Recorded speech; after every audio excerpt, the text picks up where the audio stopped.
फौज के तरजमान ने एक बयान में कहा है, जब उनसे सवाल किया गया कि फजलुर रहमान कहता है कि हम फिर भी आएंगे, जेएनयू के सामने मुजाहिरा करेंगे, तो उसने जवाब में कहा कि मुहर्रम आए, हम चाय पानी पिलाएंगे। मैं उनको बताना चाहता हूं कि आप खुद तो पापा जोश के चीजें खाएं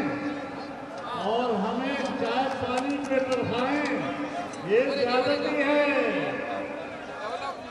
ये मेहमानदारी फिर नहीं है।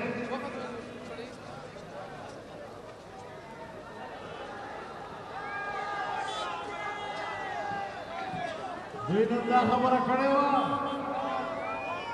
चिकदुई पिंडे तराजी मुंगोरदार कलाम को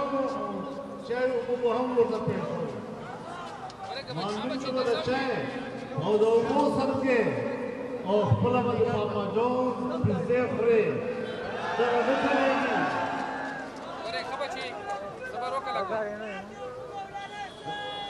इमाम मोहतरम